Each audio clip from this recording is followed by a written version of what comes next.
성도 여러분 안녕하십니까? 2022년 12월 31일 또요새벽 말씀 함께 나누겠습니다. 오늘이 올해 마지막 날입니다. 함께 나누실 하나님 말씀은 전도서 12장 1절에서 14절까지입니다. 본문은 전도서의 결론 부분으로서 하나님 없이 허무한 인생들에게 주시는 교훈의 말씀 기록되어 있습니다. 본문을 통해서 성도는 하나님을 경외하고 그 말씀을 지킴으로 인생의 허물을 극복해야 함에 대해 묵상하겠습니다. 첫째 묵상할 내용은 하나님을 경외해야 한다라는 것입니다. 이것은 전도서에서 지속적으로 전하는 교훈입니다. 해 아래 인생이 당면한 허무의 문제는 해 위에 계신 하나님을 경외함으로써만이 극복할 수 있다는 것입니다. 본문 1절에 보시면 너는 청년의 때에 너의 창조주를 기억하라. 곧 공고한 날이 이르기 전에 나는 아무 낙이 없다고 할 해들이 가깝기 전에 라고 하였습니다. 여기 소개된 청년의 때는 인생이 가장 화려한 최고의 때를 의미합니다. 청년의 때는 몸도 건강하고 지적으로도 왕성해지고 호기심도 많고 열정도 끌어 넘칩니다. 그러니 자신감은 충만하고 아무것도 두렵지 않습니다. 그런데 이런 청년의 때에 너의 창조주를 기억하라 하였습니다. 그 이유는 인생이란 영원하지 않고 곧 공고한 날이 이르기 때문입니다. 무엇이 공고한 날입니까? 1절 하반절에서는 나는 아무 낙이 없다고 할 때라고 하였습니다. 그러면서 본문 2절 이하에서는 노년의 모습을 이야기합니다. 나이가 들어 눈도 어두워지고 이빨도 약해지고 머리카락도 휘어지고 등도 굽어지고 입맛도 없어지곤 하는 그런 내용들입니다. 그런데 궁극적으로 이 공고한 날이란 하나님 앞에서 심판받게 될 날을 의미한다 할 수 있습니다. 부자와 거지 나사로의 비유에서 부자는 날마다 연락하며 살았다고 하였습니다. 이 부자에게 이 세상에서의 시간은 연락을 즐기며 사는 청년의 때였다라고 할 수 있습니다. 그런데 그는 그 시간에 그를 만드시고 주관하시는 창조주 하나님을 기억해야 했었습니다. 그러지 않았을 때 그는 어떻게 되었습니까?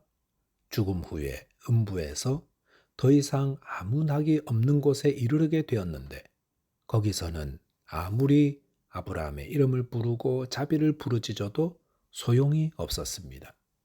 그렇기 때문에 본문 7절에 보시면 흙은 여전히 땅으로 돌아가고 영은 그것을 주신 하나님께로 돌아가기 전에 기억하라 라고 하였습니다.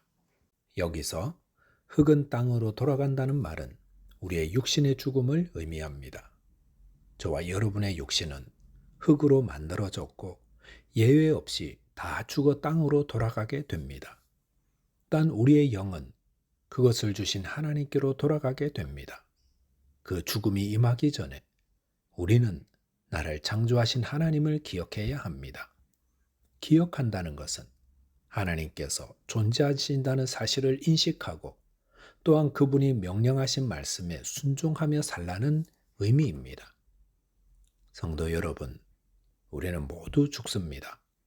이 만고불변의 진리 앞에서 난 안 죽는다고 항변할 사람이 누가 있겠습니까? 왜 사람들은 인생은 허무하다고 느끼는 것입니까?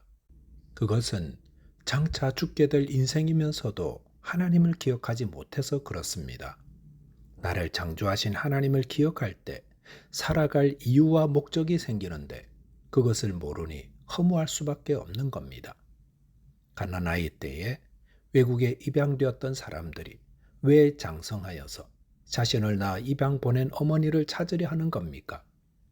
자신을 입양해서 수십 년간 길러준 다른 어머니의 사랑이 부족해서가 아닙니다. 그것은 낳아준 어머니를 만나야 그때서야 수십 년간 풀지 못한 그 응어리가 해소되기 때문입니다. 사람들이 모든 것이 풍요롭고 성공적인 삶을 사는데도 인생의 허무함을 극복하지 못하는 것은 나를 만드신 창조주를 기억하지 못하기 때문입니다. 저와 여러분께서 나를 만드신 창조주를 기억하고 경외하심으로 인생의 허물을 극복하고 가장 복된 인생 되시기 바라겠습니다. 둘째로 묵상할 내용은 하나님의 뜻을 따라 살아야 한다라는 것입니다. 본문 10절에 보시면 지혜자들의 말씀들은 찌르는 채찍들 같고 회중의 스승들의 말씀들은 잘 박힌 목 같으니 다 한 목자가 주신 바이니라 라고 하였습니다. 여기서 지혜자들이나 회중의 스승들이란 지혜의 말씀을 기록한 전도자 솔로몬을 의미한다 할 수 있습니다. 찌르는 채찍들이란 소나 가축들이 그릇된 길로 갈 때 쿡쿡 찔러서 바른 길로 인도하는 도구인데 그 말은 이 전도서의 말씀이 우리를 진리로 인도하는 하나님의 말씀이라는 것입니다. 또한 잘 박힌 못이란 어떤 물건을 제자리에 바르게 고정하여서 사람들의 판단을 정확하게 돕는 것을 의미합니다. 이 말은 이 전도서의 말씀이 인생의 허물을 극복하고 바르게 사는 길을 가르치는 진리와 같은 말씀이다라는 의미입니다. 다 한 목자가 주신 바라고 한 것은 솔로몬이 남긴 이 전도서의 글들이 성령의 감동으로 되어진 것임을 밝히고 있습니다. 본문 12절에 보시면 내 아들아 또 이것들로부터 경계를 받으라. 많은 책들을 짓는 것은 끝이 없고 많이 공부하는 것은 몸을 피곤하게 하느니라 라고 하였습니다. 솔로몬은 이 전도서의 말씀을 통해 경계를 받으라고 하였습니다. 성도 여러분, 전도서의 말씀은 우리를 경계하기 위한 말씀입니다. 경계란 주의하게 만드는 겁니다. 어떤 경계입니까? 다 아는 내용이라고 가벼이 넘어가 버리는 그런 교만과 무지에 대한 경계입니다. 책을 짓는 것은 끝이 없고 많이 공부하는 것은 몸을 피곤하게 한다고 했습니다. 이것은 인생의 허물을 극복하기 위해서 하나님을 경외하며 그분의 뜻에 순종하라는 이 전도서의 말씀을 외면해버리고 다른 세상적인 가르침을 따르려는 그런 시도들을 말하는 겁니다. 또한 전도서의 말씀을 수긍하면서도 실제로는 그렇게 살지 않는 자들에 대한 경계이기도 합니다. 전도서의 말씀은 인생을 어떻게 살아야 하나에 대한 귀한 답을 알려주고 있습니다. 그런데도 헛된 것을 따라 인생을 허비하는 사람들이 많게 있기 때문에 이것을 경계하고 있는 것입니다.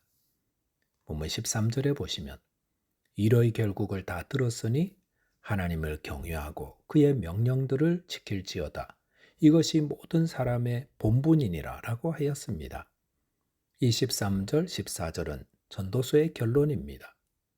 모든 사람의 본분은 무엇입니까? 그것은 하나님을 경외하고 그의 명령들을 지키는 것입니다. 이것을 잊지 않고 살아야 인생의 모든 허물을 극복하고 의미로 충만한 인생이 됩니다. 14절에 보시면 하나님은 모든 행위와 모든 은밀한 일을 선악간에 심판하시리라 라고 하였습니다. 사람이 행할 본분을 이야기한 솔로몬은 마지막으로 하나님이 모든 행위와 은밀한 일을 선악간에 심판하신다고 증거합니다. 전도서에서는 모든 사람들이 하나님을 경외하며 그 말씀에 순종하며 사는 삶을 살라고 교훈하십니다. 그렇게 살 때에 인생의 모든 허물을 극복하고 하나님이 주신 복을 누리는 자로 살게 됩니다. 하지만 그것을 거부하는 자들은 이 땅에서는 삶의 허물로 고통받고 죽어서는 하나님 앞에서 심판받아 영원한 멸망에 던져지는 자 됩니다. 말씀을 정리하겠습니다. 인생의 허무 앞에 한 번이라도 서보지 않은 사람은 아무도 없을 것입니다. 그렇기 때문에 하나님은 이 전도서의 말씀을 통해 우리가 어떻게 그것을 극복하고 사람다운 삶을 살 수 있는지 알려주십니다. 그것은 하나님을 경외하며 그 말씀에 순종하며 사는 것입니다. 저와 여러분께서 이 말씀대로 살아서 가장 복되고 충만한 인생 되시기를 바라겠습니다. 기도하겠습니다. 하나님 아버지, 해 아래 살아가는 저희 삶의 모든 허물을 극복하도록 귀한 진리의 말씀으로 훈계해 주시니 감사합니다.